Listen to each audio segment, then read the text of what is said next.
Hello everybody, it's time for the surprise that I promised you. Now, part of it is of course Jessie. Unfortunately she's not the main surprise today, although she wishes she was. But today, I'm going to show you guys, one by one, my aircraft model collection. This isn't the entire collection, mind you, because I started moving them up to Fairbanks with me slowly, aircraft by aircraft, basically, because I didn't want to, like, pack an entire suitcase or a well-insulated box full of them and have TSA steal it, because TSA stolen stuff from me before. I'm sure there's plenty of you out there who've had stuff mysteriously not make it to your final destination after finding one of TSA's, for the sake of national security, your bag was thoroughly searched slips inside your suitcase. So, first off here, we have a Emirates A380. These are all from a manufacturer called Gemini Jets.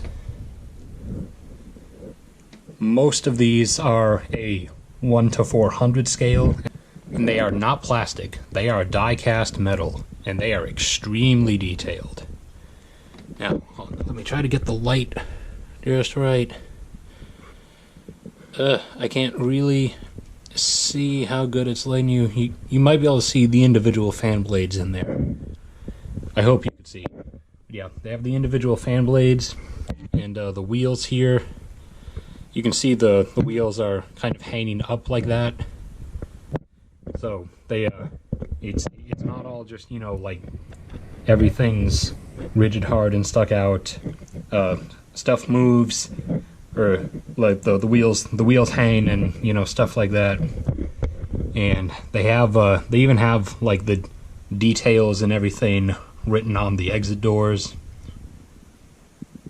And they didn't, because it would they'd get damaged or broken off too easily, they didn't put actual pitot things on the aircraft, but they did make little, like, almost microscopic little painting markings on the nose where the pitos would be. And you also underneath have the parts where they'd insert the fuel, and you have the lights, or markings where the lights would be on the leading edges of the wings. If you turn them around,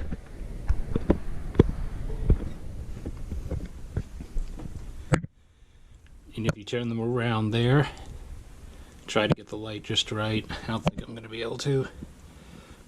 Yeah, they even have the they have the engine core separate from the outer engine shell around it, since they're all high bypass engines. So yes, Gemini Jets makes extremely excellently detailed models. And oops, hold on. I have the door shut to block out noise from my parents downstairs, but unfortunately my cat wants to get out. Oh, there you go, Jessie. She's out now. Okay. So, back to where we just were. They also have a even larger 1:200 scale series of models. Unfortunately, those ones are a bit pricier. Most of these will run you about $50 to $80.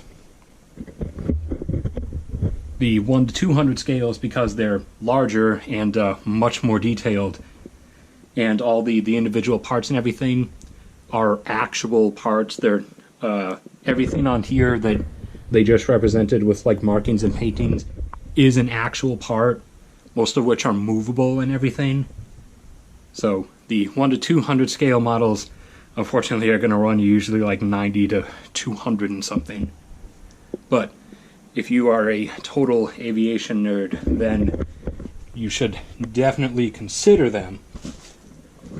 Now, let's see. Let's open up this one here. They do come in protected packages like this. This is, as you can see, a Delta A310. Unfortunately, there's not many of these left out there. Yeah, I love my A310. That's one of my air travel goals, is to try to at least get one flight on an A10 before they're completely gone from service. But the only Western carrier left is Azores. I can't get the light to shine in just right on the engines. But it's also, as you can see, it's in Delta's old classic livery. And oh, yeah, you probably already noticed on the last one, but they also have the luggage doors on the side there. But I always loved the A310, as I don't know why, it's just I love the whole short and chubby look of it. The standard rejected family member here, my tiniest model, tiny little CRJ 900, and it's even correctly labeled as Delta Connection as opposed to just purely Delta.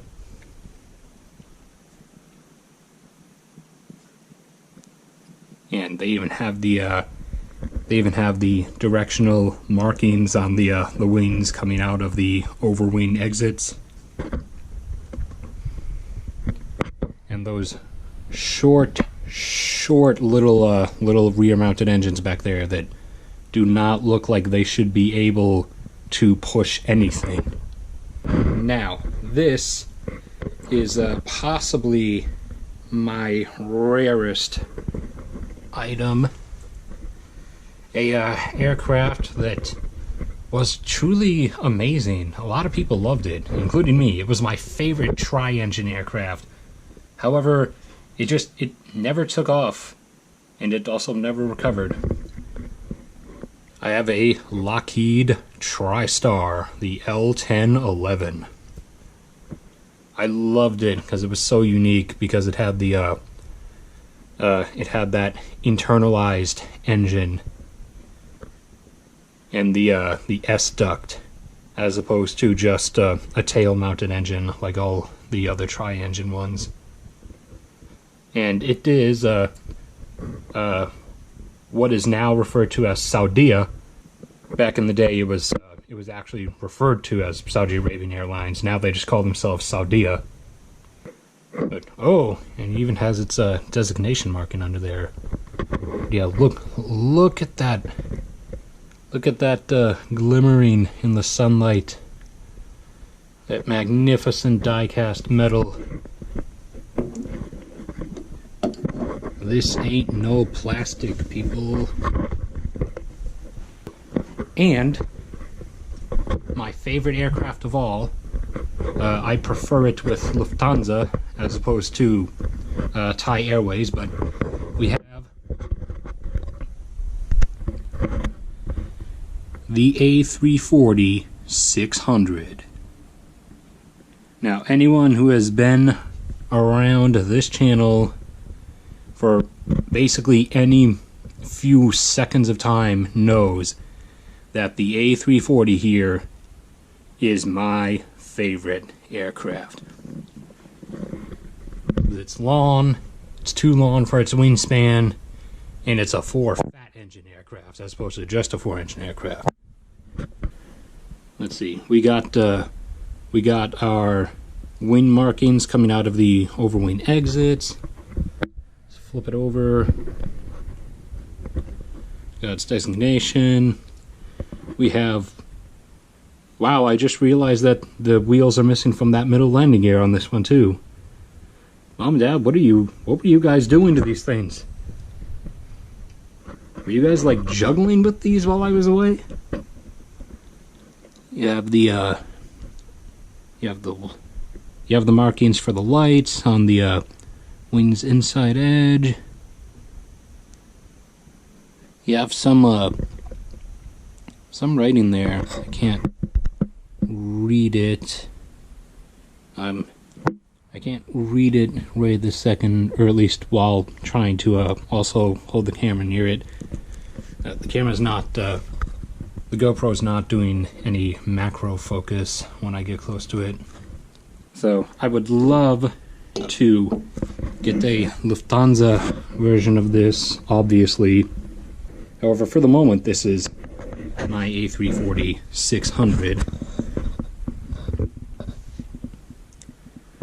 That formerly the longest plane in the world. Let's get a shot straight down the nose. Straight up and over. My A340. Show you one more thing. Just to show you what the 1 to 200 scale roughly is, so you can see how big it is compared to 1 to 400 scale items. Okay, so we'll start off with a size comparison. You can see 1 to 400 scales here, and this is a 1 to 200 scale, and that's the A340 being overshadowed by this 1 to 200 scale Delta 757. Now, you want to see how cool this one is? You look through, it's full blown. You can actually, like you really could, you can actually see straight through the engine. You can actually see straight through the engine around the engine core, and straight out the back for the high bypass fan engines. They went full blown maximum detail with these. Now the landing gear is deployable. I'll drag it out in a second. But yeah, you have stuff actually like sticking out on the back here. You have one sticking out there, one sticking out there. I'm not sure what those are on the back. You also even have the bump thing. That's I believe the I don't know, the satellite connection or whatever, the Wi-Fi things.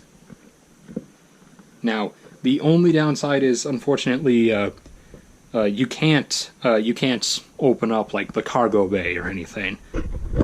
I almost forgot, actually. I also have a large scale version of the MD-88, which unfortunately is being retired. However, I will get to fly on it one more time, it looks like, on my flight out of here to Atlanta on my way back up to Alaska. These, you can in fact deploy the landing gear.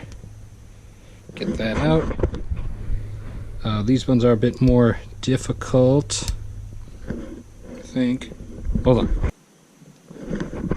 There. Landing gear deployed. Yeah. And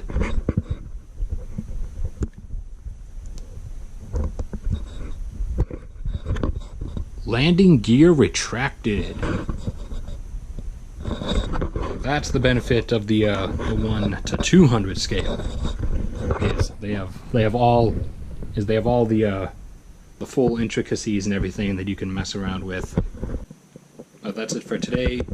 That's what of my collection is actually here at my parents' house. And again, that's Gemini Jets. And if you they have new product releases every month. They are a very, very excellent aircraft model producer.